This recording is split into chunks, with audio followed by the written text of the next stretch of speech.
Good morning from Santa Monica here in California, United States, to all of you, wherever you may be in the world.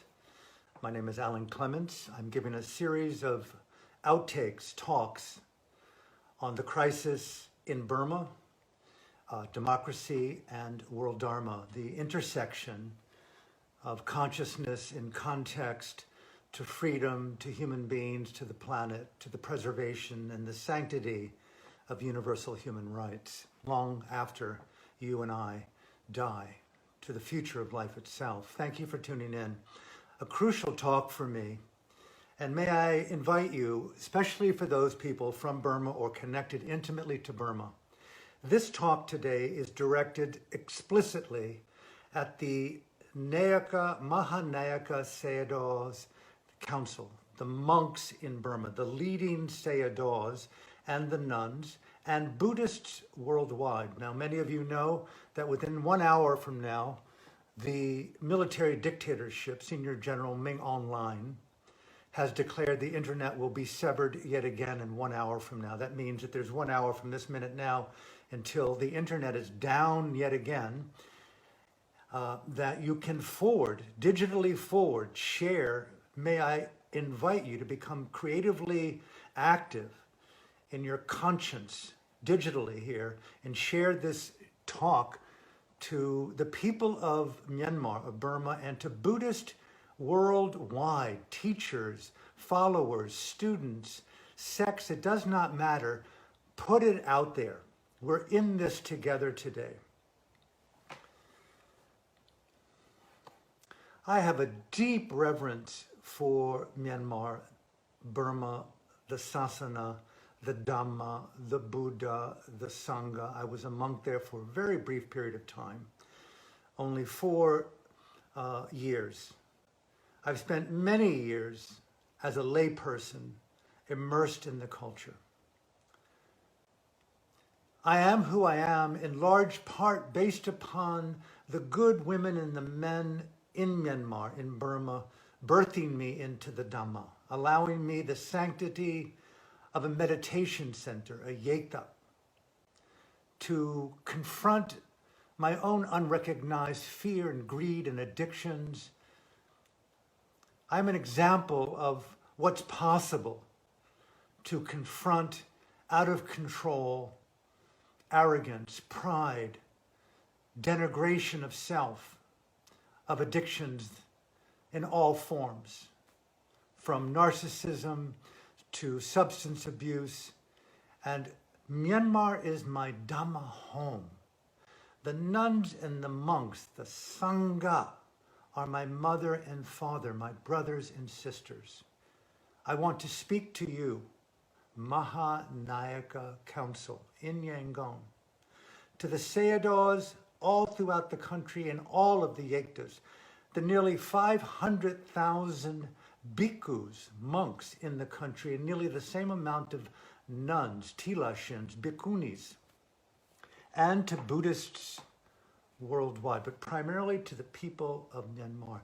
We are now what I feel to be in the second great independence movement.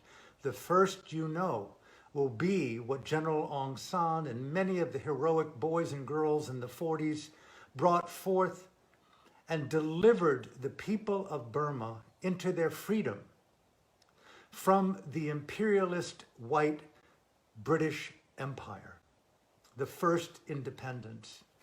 Now here in the second great independence, the independence from military dictatorship inside the country itself.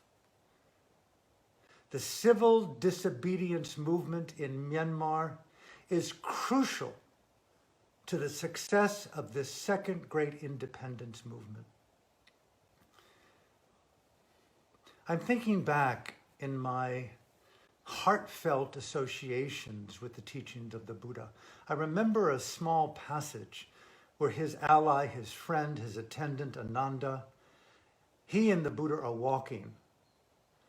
And it's apparently said in the text that Ananda said to the Buddha, "It seems to me, my friend, sir, that at least half of this Dhamma life, the life of transformation, the life of the elevation and the sanctity of freedom, of love, of kindness, of compassion.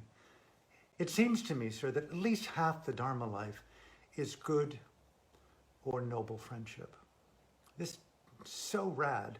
And it's said that the Buddha turned around and said, my friend Ananda, no, the entirety of our life is intimately entwined with noble friendship. We can't do it alone. We need each other. We need the oxygen to breathe. We need each other to feed ourselves. We need each other to be born into this world. We all come through the womb of the feminine. We are each other. And the Buddha made that so explicitly clear in that one short stanza. And then he goes into detail about what is the meaning of Dhamma-inspired, noble friendship. Truth-telling, harmlessness, the elevation and the protection of consciousness from the kilesas, pointing out the mindful Dhamma intelligence on how to navigate greed, anger, and delusion, and to take the projection off of other and assume radical responsibility for these deep upsurges known as kilesa. There's something so profound about meeting an individual who she and he is committed to the development and to the overcoming of their own fear, greed, and delusion, and pull back judgment, blame, and projection on the world and other. In Burma today, in Myanmar, we have to ask, is this military dictatorship run by U Tan Shui and Senior General Ming Aung Hlaing, are they upholding noble friendship? Are they upholding the dignity of the sasana, the dignity of the people? From my humble opinion, absolutely no. Let me dive into this. You know, I was recently in your country of Myanmar,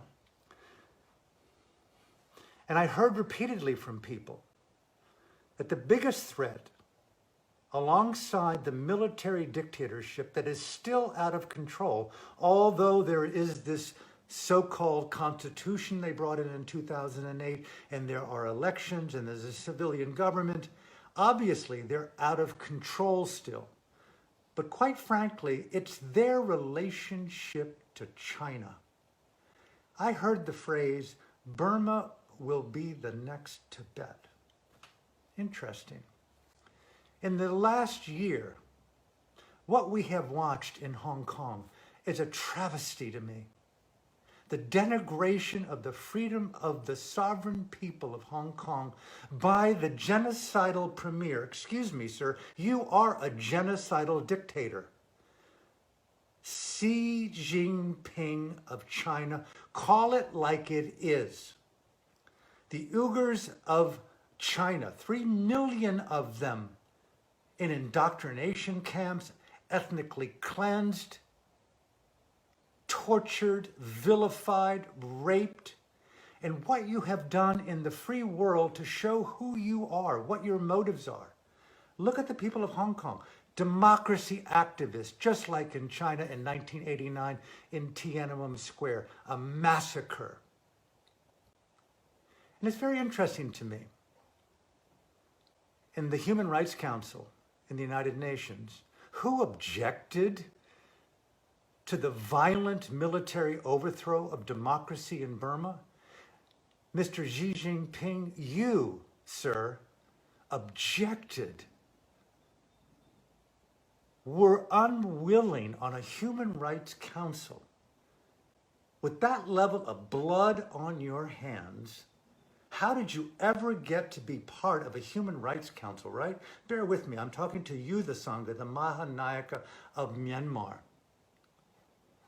Back up until 1950, China decides to invade the sovereign nation of Tibet. Ask the Holiness the Dalai Lama, who fled. 2.5 million Tibetans, individuals, nuns, and monks, raped, beheaded, tortured, starved and diseased to death in a short period of time that has not stopped even today. 200 Tibetans have immolated themselves in the last 10 years alone, primarily without the virtue of international media. Why? Absolutely rejecting the genocidal domination of the Tibetan plateau run by the genocidal premier of China, Xi Jinping. Burma, many of you know, is on the southern province of China, 1,200-mile border. 54 million people in Burma. Of the 34 provinces and regions in the discernible Chinese country, I think at least, almost half at least, are larger than the entire country of Burma. Burma, the next Tibet. The Belt Initiative, 2013, the Road and Belt Initiative by China, investing in 70 countries. We've all heard the word unrestricted warfare, bioweapon war. We've got a virus that came out of China. Whether it was bioweaponized, it's hard to know, but they definitely concealed vital information about its spread. But we're all suffering today as of this virus. Information war, quantum computing war, capitalistic war, Wall Street, the Silicon oligarchs, China, 70 countries investing in these countries. It is unmistakably clear to me, looking at what they've done in Hong Kong, what they did in Tibet, what they've done to the Uyghurs, what they've got a firewall. You can't even get free information into the people of China. What does that tell us about a Stalinistic march around the world? Okay, Burma, the next Tibet, a military junta, no, a military regime, no, a military dictator where the primary information, support, money, applause, and weapons comes from genocidal premier Xi Jinping and his buddy in Russia, Putin. The rest of the world is outraged. Mahanayaka Sayadaws, Sitagu Sayadaw, the 500,000 bhikkhus in Burma. Please broadcast this, share this video all throughout the world to Buddhists, to teachers, to followers, especially to members of the military and the Sangha in Myanmar.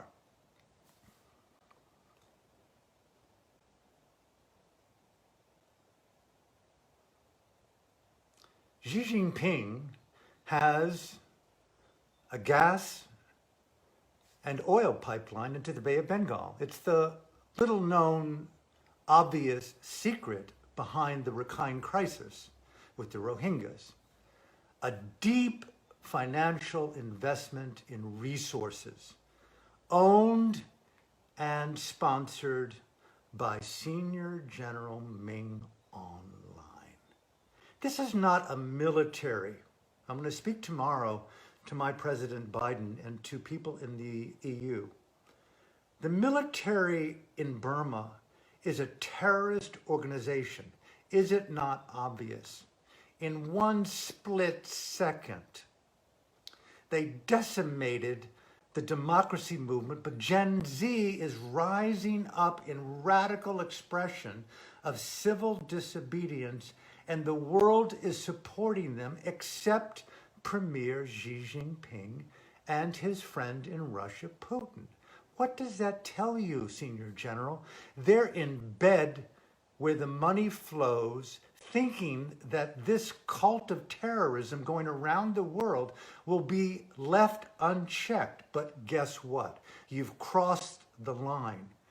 And I'm going to get right back to how the Sangha in Myanmar and Buddhists around the world can jump in and participate in the civil disobedience movement. Call it the Sangha civil disobedience movement. Call it the evolution of Dhamma intelligence, the modernization of Dhamma. What is a noble friend, a Kalyanamitta? What does it mean to speak up when no one else is speaking up? I think clearly that Xi Jinping has his eyes fully on the total domination of Myanmar. And the only way that could be done is to support a dictatorial, genocidal man and the men around him. And I dare say this, that military is no longer a military. It's a terrorist organization. It's a 500,000 strong Taliban. It's an expression of ISIS. It's an Al-Qaeda movement occupying the people. The people obviously can see this. Let's be honest. A Kalyanamita's virtue is truth-telling regardless of the consequences. And so, let me invite you, Maya Nayaka Sayadaws in Rangoon, and all the Sayadaws in all the monasteries throughout Myanmar, and all throughout South Asia, all throughout the world, Buddhists around the world. If we had His Holiness the Dalai Lama in the room today with us, which we have online, perhaps he's even listening, what would he say he would have possibly done different back in 1949 or 1950 when the Chinese genocidal invaders came in and outlawed Buddhism and declared that it should be decapitated, all Buddha statues taken down, all tankas, like the one I have behind me, replaced with the premier of China as the all-supreme being. The same thing that happens in China today. I am above religion. I am above God. I am above the Buddha. Well, the Road and Belt Initiative is a euphemism, what I would call the one-party system of authoritarian communism. And anyone who poses that, it's a genocidal death. Look at my behavior, not at my words. Look at Hong Kong. Look at the Uyghurs. Look at the Tibetans. And guess who we're coming after next? The world. Burma is a strategic country with access to the Bay of Bengal, to their arch-rival enemy, India, the largest democracy in the world. Let's make sense of this. It's a matter of a few short years away before China takes over Myanmar. And the generals probably think they'll be safe, but guess what? Likely they will not. They'll end the way of Ceausescu in Romania. The Chinese are in it for themselves. And so, oh my God, the decimation of Buddhism in Myanmar? Oh, we're outside of politics, the monks and the nuns in Myanmar might say.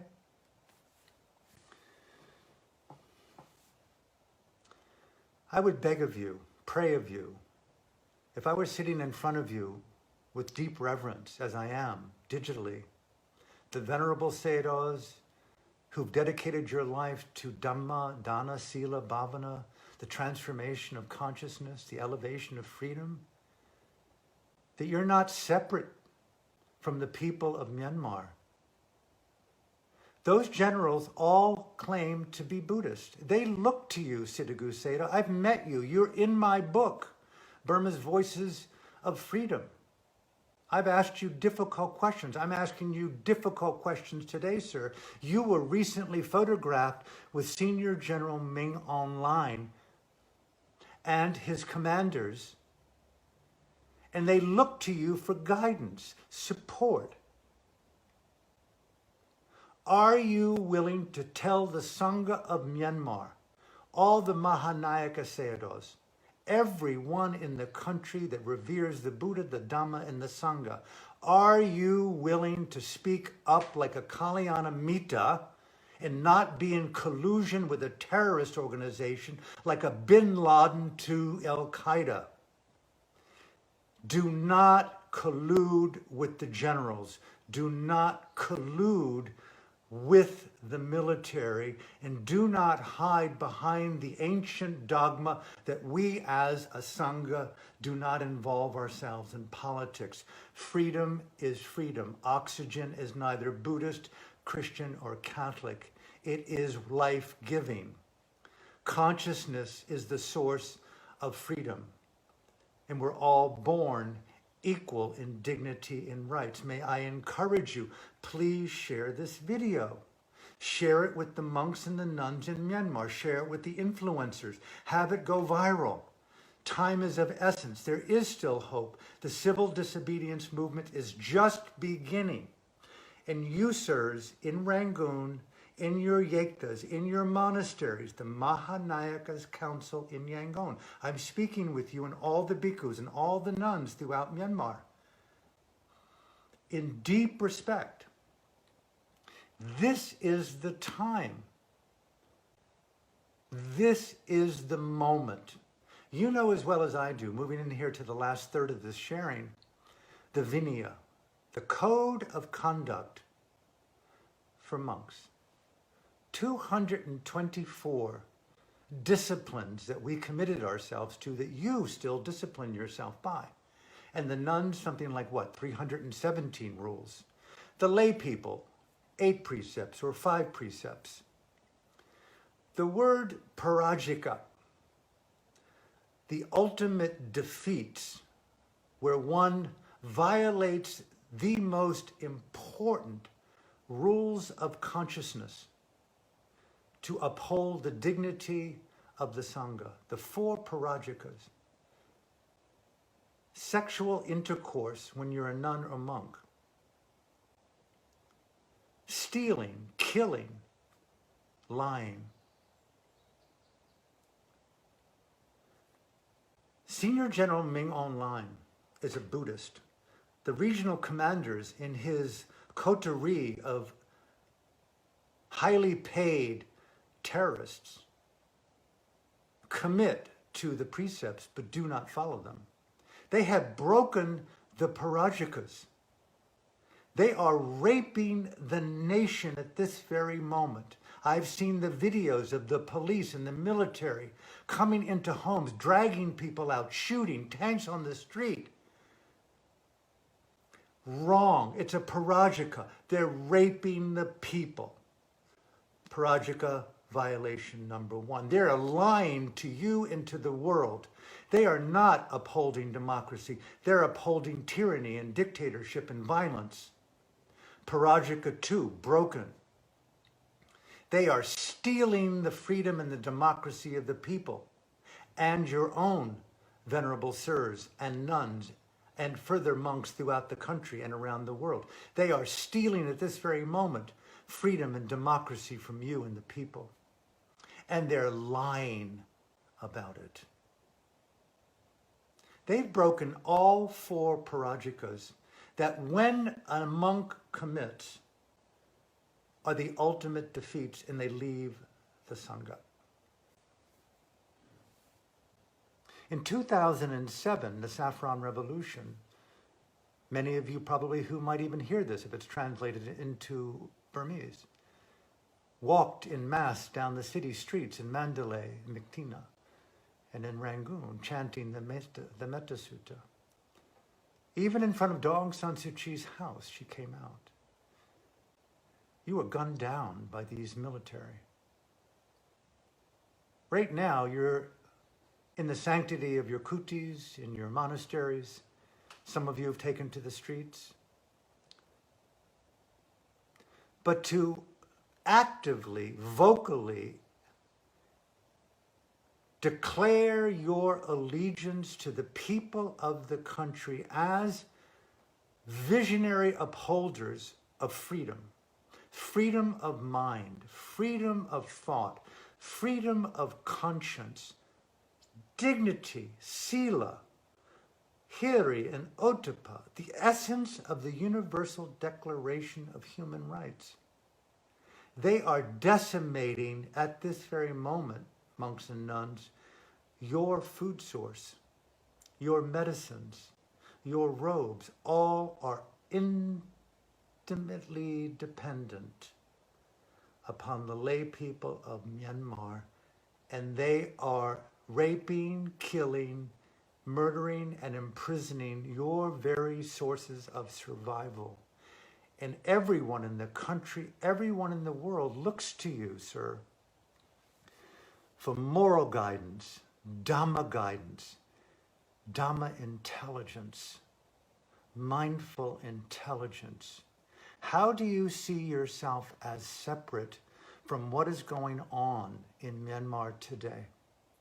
I ask you with all due respect to the power of the Sasana, if the Buddha were alive today in this very dialogue with us right now, and we asked the Venerable Buddha himself, or the Maitreya, the Bodhisattva in Tusita right now, if he could hear this dialogue, this talk, what would be an appropriate course of Dhamma action to challenge the military terrorist organization in Myanmar right now, decimating, oppressing, torturing, and violating the people, and the genocidal Premier Stalin in China and Putin, who objected to saying or sanctioning the terrorist organization in Naypyidaw? What would you do, Venerable Sir? And I guarantee you, Nayaka Sayadaws, we would take a stand and speak out. Unless it's too late. Do we want a repeat of 1988? Do we want a repeat of 2007? It's happening. It's even darker. Right now, there is still light. In you, 500,000 bhikkhus and 500,000 bhikkhunis in Myanmar, and Buddhists worldwide. What a moment to unite in a common good, a common action, to isolate our conscience, our mindfulness, our integrity, our dignity, our activism, our caring, our love of freedom and democracy for the unborn on this planet, for the future of the Sasana and the Dhamma itself. Isolate Senior General Ming online. He's indicted in the criminal court. His superior, his father, U Tan Shui, the regional commanders, the military leaders, the cronies that financially support them, the business leaders in Burma, in their civilian camouflage, who financially collude with these men. Premier Xi Jinping of China, Putin of Russia, anyone else in the world who supports this genocidal terrorist organization that is gripping the people of Myanmar right now, we see you and we refuse to participate. And specifically, the Sangha of Myanmar, what can you do to show your conscience and allegiance and support for the people of your country? What a difference it would make if right now the Mahanayaka Council said, Senior General Ming Online, Siddhagu Sayadaw, who's been recently with Senior General Ming Online, I want you to come into my yekta and bring your confidants, bring your family, bring your regional directors. I want to talk to you about what is going on in our country. Talk.